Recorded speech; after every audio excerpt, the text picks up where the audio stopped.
In Springfield, they're eating the dogs, the people that came in. They're eating the cats. They're eating the pets of the people that live there.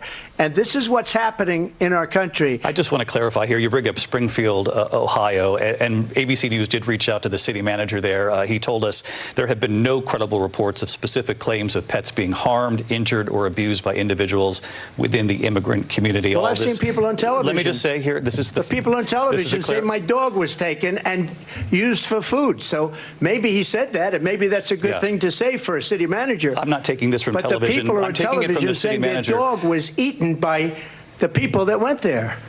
Again, the Springfield city manager says there's no evidence of that. Vice President Harris, I'll let you respond to the rest of what you've heard. You talk about extreme. Up yours. We'll see who cancels who. What do you all think won the debate? I think it's pretty unanimous, right? Kamala. Donald J. Trump. No, I mean... It wasn't even close. I think that I was expecting it to not be a blowout. I kind of felt like it would be inconsequential. I actually really think the opposite happened. Oh, what did I say? I told y'all it was going to be like, it was offensive to think anything else. The man is a buffoon. I mean, I told you she'd take the steel chair. I told you she'd take the steel chair to his back. You're right. But like the thing, for the debates doesn't matter. Like if someone was to ask you, like, you know, on the actual like issues, of course not. No one, and I don't think anyone walked away really that great on this one in terms of like the issues, but in terms of like what a modern day debate is, like just winning in the perforurance. I mean, seeming confident and being ready and prepared. She crushed there. I think everything that she did well. Say when folk be good at it, because the last time somebody got demolished in the debate, the entire country panicked and made the president drop out of the fucking race. So Oh yeah, no, he doesn't have mental competence. He's clearly in cognitive decline. Yeah, he's in cognitive decline. It's very evident. He said he has a concept of a plan for healthcare. Yes or no? You still do not have a plan. I have concepts of a plan. I'm not president right now. This man was the president. He's running for president again. He has a concept of a plan. That is humiliating. And I'm trying to remove myself from the situation to be objective, because there are elements that I disagreed with, obviously, with Kamala Harris and mostly Donald Trump. But if I'm a normie and I'm very fickle and I'm mostly vibes based, if I'm watching that, I'm comparing the two candidates and I'm seeing Kamala looks very sure of herself. Donald Trump gets rattled easily. Donald Trump looks mad the whole time. Kamala Harris is very loose. She's confident. She knows what she's saying. She responds. I think that if I'm a normie person and I've been tuned out and I'm tuning in now to see what Kamala is about, I'm coming away with a really positive view. I don't think there was a single moment in that debate where she looked bad, including on immigration, which is usually her... It's always bad for Democrats because Americans are very xenophobic and they just side with Republicans on immigration and also the economy. But what she did was, I think, brilliant. She baited him with the crowds. And I'll tell you something. He's going to talk about immigration a lot tonight, even when it's not the subject that is being raised. And I'm going to actually do something really unusual, and I'm going to invite you to attend one of Donald Trump's rallies, because it's a really interesting thing to watch. You will see during the course of his rallies, he talks about fictional characters like Hannibal Lecter. He will talk about windmills cause cancer. And what you will also notice is that people start leaving his rallies early out of exhaustion and boredom. And I will tell you, the one thing you will not hear him talk about is you.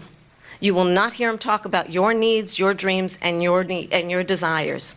And I'll tell you, I believe you deserve a president who actually puts you first, and I pledge to you that I will. President Trump, on that point, I want to get your response. Well, I would like to respond. Let me just ask, though, why did you try to kill that bill, and successfully so? That would have put thousands of additional agents and officers on the border. First, let me respond as to the rallies. She said people start leaving. People don't go to her rallies. There's no reason to go. And the people that do go, she's bussing them in and paying them to be there, and then showing them in a different light. So she can't talk about that. People don't leave my rallies. We have the biggest rallies, the most incredible rallies in the history of politics. That's because people want to take their country back. And she did that time and again during the moments where she was the most vulnerable. It is brilliant. I think she fucking clapped his cheeks. You mean for normies though, right? Like, because I think for normies, Yes, yeah, not for for- progressives or leftists, like parts of that. For me, were, like, I'm still disappointed. disgusting. Yeah. The Gaza portion, awful again, of course. And I'm we'll trying to always- remove my own bias, though. But we got to understand Right, that we'll right. always be, because she's never changed in her conversation. She's added Exactly. more, she's added a little bit more, and the bar is always low for that. So the more that she gives when she mentions Gaza, or if she mentions Palestinian people, which is rare, but she has done it. I would like for her to do that more, but we would love for our politicians to be perfect. And the reality is they're not going to give us everything we want. The reality is before we had her as an option, there were things that we just didn't agree with the Biden administration and with Kamala Harris's points on. But then the reality is a lot of the things that not we, but a lot of people, including me in the beginning, were taking on a lot of rhetoric that was just something to keep on utilizing to weaponize it against her. We can't keep doing that. So the grievances need to be backed up. When things are debunked, go ahead and do your research on that. But we're not talking about the lesser of two evils. We're talking about our future. And Donald Trump is just not an option. What we did see here and what we heard here, Donald Trump lied consistently. Now she wants to do transgender operations on illegal aliens that are in prison.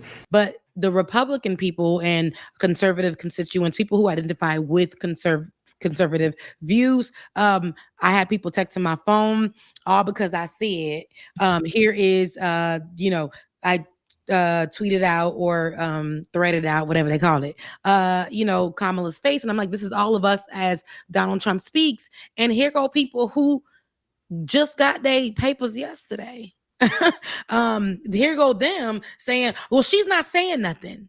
She's not saying nothing. What are you talking about? Like, and I'm like, sir, under Donald Trump's policy, your ass wouldn't even be here. First, and then you, Mr. Haitian, just yesterday, Donald Trump's vice president pick, and Donald Trump right now, even though he didn't say Haitians, he literally for the past few days put out a rhetoric that was incorrect, that was misinformation about Haitians. He keeps bringing up Springfield, right, Ohio, and stating that although there is no evidence, even the police department says that ain't happened. We don't have any evidence of this thing happening, but him pushing that out when he's talking about immigrants. But people will support that because of their xenophobia. They're eating the dogs, the people that came in. They're eating the cats. They're eating the pets. And then, y'all, he doubled down on the black jobs.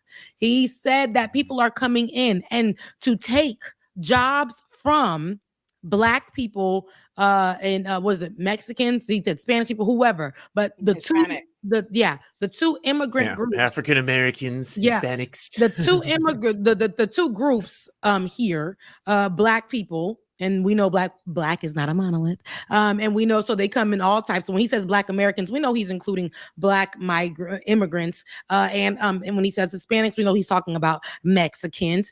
And because, not the I know black people, not I know black, not them, but the people who, Mexicans. When we're talking about border control and patrol, that's what he's talking about. And he wants to try to get them by saying, it's immigrants coming in and taking y'all's jobs. And that to me is terrible. But while we know it's terrible, people are watching that and saying, yes, it's true. Yes. And Africans are saying, yes. Oh yeah. Yes. Haitians are watching that and saying, yes, it's true. I know, because it's coming through my phone line from my family members and niggas I used to fuck with. That's ridiculous, right? But they want to stick on that because they were saying how, inflation wasn't high until Joe Biden came in, but they're not doing their research on all this stuff. But you see how the stupidity, it stretches so far. You don't want it to be close to your home. You don't want it to be at your dinner table, but there it is. And this is the sucky part about it. Nobody wants to do more. They want to hear, almost like when churches give what they call prosperity preaching, things that sound good. Right? But they're not true. they're not true. There's a reality here. There are facts here. I can very quickly say that this is not a left-wing organization. The Daily Mail, a conservative newspaper, published a story on the Haitian immigrants to Springfield, Ohio, that said that it was an overwhelming net benefit to their economy. 20,000 legal migrants came to that town and did all the jobs that white people did not want to do in that area, and they bought up old dilapidated houses, they restored them, and the people there, actually in the factories, love them. They were praising the Haitian immigrant I know workers, a few people who live in Ohio right now who are saying that they don't do drugs, they're hardworking, and they go to church. They overwhelmingly go to church. It was like, it's everything that we want. No, you know about Ohio. I moved there from Ohio. That's why I went to college. So, and I know somebody right now who moved here in 2020. We call them T-Bidens, like people who moved under the Biden program. That's what we call it, T-Bidens. And they came here. They had an opportunity because prior to they couldn't come. And then finally they got the opportunity to come, and they are working the factory jobs. They are working the jobs that they can't take. Is that the only jobs for them? No, but they're starting there and then doing the best damn jobs they can take. I just came from Florida. I just literally flew in, just got in to get on the show from being in Florida, being back home where everybody knows in South Florida, it's little Haiti. That's Haiti, right? That's just the islands when you go to South Florida. And there are so many people. There's an area on Okeechobee and Military where the Haitians are going to school across the street. They're going into a plaza that used to be vacant, that is now filled up with them taking jobs that nobody would take. They're going from there, and then there's a housing area right next to it, and they're going there to live. So they are doing what they need to do to get where they need to go. So the idea of them coming here to eat cats, and again, that is an old. I think that's when he lost the debate. I think once he brought that up, and then she was like laughing at him. That's like that was how it. extremist. You seem like a fucking very lunatic, much, it's xenophobic. which he is. But that is in people who know, especially me. I got bullied for that same talking point. Your mom, because my mom didn't speak English, your mom eats cat for being Haitian. She eats cat. They learned how to say it in Creole to throw it back at us. So that is white people used to say it to us all the time. They used to literally come around. Dead cats in the street, they will throw it in your yard. That was a thing. And to say that we ate cats. Donald Trump's kids hunt cats. They post pictures of themselves killing cats. There's so many photos of them killing cats. But like I said before, I'm Haitian as fuck. So the thing is, Haitians, let's take it a step further. We'll turn you into a cat. How about that? Since y'all wanna talk about misinformation, y'all wanna bring up this shit. Like, let's turn your ass into a cat. How about that? Like, it's so dumb, and people will stick on that as a talking point and make it so that when they talk about immigrants, they're going to go there. They're hurting our dogs. And white people love their dogs, okay? They're hurting our dogs, and that's going to be a whole thing. And that's not the truth. And that misinformation spread like a wildfire. And when I went into comment sections of different pages, it was something that they were saying, why we need to definitely build the wall. We need to secure our borders. But I'm like that, but it isn't true. That's just not a true statement. The person that they found, or whatever the video came out, or whatever story came out, it came out. First of all, the people of Springfield, Ohio, the police department is saying that it isn't true. It came out that the person that was doing whatever it was is American, all of that and above, not Haitian. And they do not want to put that out there. So even when David, the moderator, was saying that's not true, they said it wasn't true, they allowed Donald Trump to double down on the misinformation. And that's the problem, giving him the constant platform to shoot out misinformation, but people will eat it. This is a Bible. I'm sorry. No one fucking believes that unless you're already a Trump voter. Like, that's fucking insane. He sounds fucking insane. But like I that said, doesn't appeal to anybody. It's Haitians that I know in my own tribe. They're like, well, and that's terrible. It's like whatever they can do to continue to support Trump, whatever they can do. Oh, well, I was eating a little better. The inflation wasn't there. All this bullshit to continue to support Trump. Well, Pretty they little lies they supported tell him. It's not themselves. going to change, but yeah. Yeah. Fox News is saying, well, at least Brett Hume is saying that Trump had a bad night on Fox News. So it's good to see that. Yeah, the GOP tweeted out that Trump was the clear winner. That's the only one they're getting. They were dunked going on. to do that no matter what happened. Yeah. Trump shit himself on stage. This was a horrible night for Donald Trump. make no mistake about it, Trump had a bad night. He rose to the debate repeatedly. Trump had a bad night. Debated him, something I'm sure his advisors had begged him not to do. The first debate when Biden attacked him, he just kept his cool and kept going. In this debate, he rose to a debate, and we heard so many of the old grievances that we'd long thought that Trump had learned were not winners politically. Mm-hmm. And there they all were, talking about how he didn't lose the election and all that. I mean, my sense is that she came out of this in pretty good shape. Now, how long this will last and is anybody's guess. But for tonight, at least, this was pretty much her night. You're saying she had a good night? I'm saying she certainly did. Sean Hannity. And then Sean Hannity goes on to complain about the moderators, apparently. That's what the right wing is blaming on. Yeah. Yeah, I've seen all the pundits blaming the mods right now. That's their way of saying indirectly that Donald Trump definitely lost. Because I feel like it's undeniable. I remember that moment where the one of the moderators said, "Hey, Mr. Trump, can you look directly into the hard cam and scream that they're eating dogs for me?" And then he obliged, and now that clip is going everywhere. I remember that specifically. What he said, I think the biggest loser in the debate, and we talked about this pre-debate, is ABC. I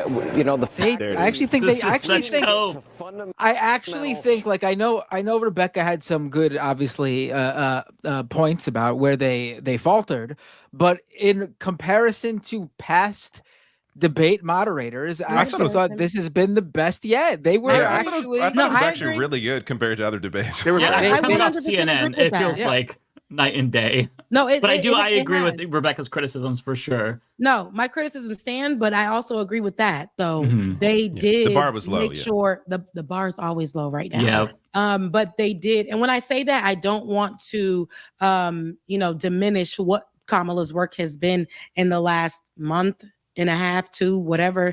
I don't want to diminish that because it's been great. It's been as you guys said, night and day. It's been night and day for Kamala Harris, and how we've seen her and how she's shown up, in this presidential candidate debate, and just in the presidential candidate run, period. We've seen her show up, speak more, like literally show us something different, because let's not forget the last debate. Ole made a great point. The debates do count. They counted so much that they brought us to this point where we have a new person, a new opponent. And when we thought that we had nothing, we gained a sense of hope. We have a person. So yes, we're going to criticize, but we have to be honest. I know that we're going to choose and be picky about. There are things that I did not like that Kamala Harris said, specifically regarding, of course, Palestine and Israel, because it's a talking point that she used and she's going to stay consistent on. But other than that, when we're looking for leadership at this moment, and this is what we have, and this is what's showing up, what does leadership look like? Y'all can't say that she didn't show up. And that is the problem. People are so focused on trying to make her out to be the villain when in fact she is not. She's not. That's the facts. But the moderators did do a better job than what we have seen, especially in the last debate. Between Donald Trump and Joe Biden, absolutely a better job. It gave. Although it's like I said, Donald Trump can speak and they give him more room because he demands it and they allow him to. But other than that, they asked the questions. They continued to double down on the questions. And then they went to Kamala Harris. If there was something they need to follow up on, same question. And so I think that we got so much more out of this debate than we would have gotten if it was the previous moderators. So strong positions that Kamala Harris had taken on very deep and profound issues involving the economy and immigration and ending private health care and defund and dismantle. What he said, I think the biggest. Okay, I don't know what he's talking about. But they're not happy. Yeah. Ben Shapiro tweeted that the moderators are the biggest story of the evening, and it's not a good story. Translation, he's real sad about Trump's performance. Trying to change the narrative. Yeah, I love it that everyone tomorrow when they go to work, they're going to be like, "Who, you saw a debate last night? How about them moderators?" Right. Nobody's thinking about the moderators. Yeah. It's just, and I think that one thing that I wanted to highlight with regard to Kamala's performance is during the race portion. I think that she did a really good job at flipping the attack that Democrats usually get. Certainly that they got rightfully so in 2016, right? The criticism of Democrats is that they don't talk enough about policy substance. They're too hyper focused on identity politics. And Kamala said that without saying it. Right? She's like, I want to bring the conversation back to my policies. I'm proposing a $6,000 child tax credit. He wants to talk about divisive issues. She's basically saying he's too focused on identity politics and he's avoiding the substance. This is something that Hillary Clinton was not able to do back in 2016. And it's brilliant because Kamala is not making this about her gender or her race, even though this is a historic campaign. And that is really helping her because Americans, like, the way that Hillary Clinton, the way that Hillary Clinton did it, I think that she turned a lot of people off because she talked about that to the expense and detriment of policy. Whereas Kamala Harris she's not playing that up, even though we all are thinking it. But Trump is in turn making it about identity politics. He's the one playing identity politics. And so it's so brilliant how she's playing this. And I agree with you on that. I feel like, though, and maybe this is my selfishness because I'm a Black woman, I feel like because she's a Black woman, it's just so hard, right? Yeah, I know that's true. that Malcolm X said that the Black woman is the most disrespected. While he was talking about the most disrespected person, the Black woman is the most disrespected person in America. And I felt like, if you just say, and while I am Black, or while I do identify as Black and South Asian, and then she can continue on with whatever the hell she can continue on with. But in 2018, she did make that soundbite at the Breakfast Club and say she's Black, she was born Black, and she gonna die Black. She said that. That's something that she said 100%. It came out of her mouth. But I just wanted her to say that and get it over with. But I do agree with the whole thing about not making it identity politics. But in this country right now, while we don't want to make it that, on both sides, because I'm on both sides of this thing, they do be like, okay, is this Black or is this white? Or what, it's a whole conversation. It's the party of almost all white people. Like, of course, like, that's in America, they are the identity politics party. It's in all America. white. Well, I have breaking news. I have big breaking news. We got the T-Swifty endorsement of Kamala Harris officially. Just so that's interesting. That's interesting. Where's this from? Wow. What? I didn't hear what you said. It's all over the Twitters on apparently on the new Taylor Swift Instagram post. Taylor Swift. Kamala. Oh. Yeah, it's about time. I want to see what Wall's going to say here because he's responding to the debate. How are you feeling? What's your reaction to the debate tonight? Martha, I'm feeling great because what I knew, and I think so many knew, and now many Americans know, is you saw a president for all America in Kamala Harris. You saw the confidence, you saw the vision, you saw the poise, and you saw the compassion for people, understanding she spoke about an economy that moves us forward, moves all of us forward, lets everybody be a part of it. And she continued to lay that out, whether it's reproductive freedom or how we start small businesses or making home ownership easier. And on the other side, you saw a nearly 80-year-old Donald Trump, angry, unhinged, and as you've been discussing, talking about things that are deeply concerning because they make no impact on the American public. He shouldn't be anywhere near the White House. And I have to tell you, if it weren't so dangerous, it reminds you of an old man yelling at the clouds. That was his thing. Get off my yard. That's what he did all night. Contrast that with the voice the audio's messing up. Laying out the constitution for every. Well, anyways, that was a good portion. Not us, not us liking it's too much audio, but I like his vibe. Even before he spoke, like he gives us that. He gives us the happy feels, the serotonin, right? He's a happy guy. He's gonna support, his presidential candidate. He's gonna support her. I love that he's standing right beside her. He looks like the Monopoly man to me, but he's going to support her. Where's my money? But he's going to support her. And I love that no matter what. And when he does speak, it's something that we can hear. He speaks while he's talking about as she speaks for the people. He actually, I think, is that representation of for the people. When he talks, it's something that we can hear, we can relate to. Like, you know what? You're right. She spoke for the people. And he doesn't speak where he's trying to give us too much political terms or anything like that. It's just where people, the real people, the everyday person can really relate to. And I love that. It's almost like he's her interpreter in a way. And I absolutely like that. So Trump is apparently pleased with this performance. Thank you, Jesse Waters, for the nice words on my debate performance. It was a great evening. I thought that was my best debate ever, especially since it was 3-on-1. People are saying big win tonight, so he's coping hard. But it's pretty clear that I'm even What the seeing fuck is this? I'm seeing right wingers in like the poll stuff about. Can we please get that off the screen? That's Yes. What the we might actually get copyright strike. Not copyright. We might get I'm just showing you some a necklace-y. violation strike. I'm removing myself. Turkey violated. There you go. You did it. Disgusting. Oh my god! All right, yeah. So what I was saying was, I'm seeing right wingers and like the thing where it says like, so who do you like? People are asking, so who do you guys think won tonight? Like the classic clickbait stuff. But they're asking people who won, and it's like all people saying Kamala, and then you get to the right wingers, and it's like the moderators who cheated, or it's like Bob Iger and Disney for the ratings. It's like they can't even bring themselves to say Trump won because it's just objectively not true. You think you just fell out of a coconut tree? Tree? Tree? They not like us. Tree? Tree? You think you just fell out of a coconut tree?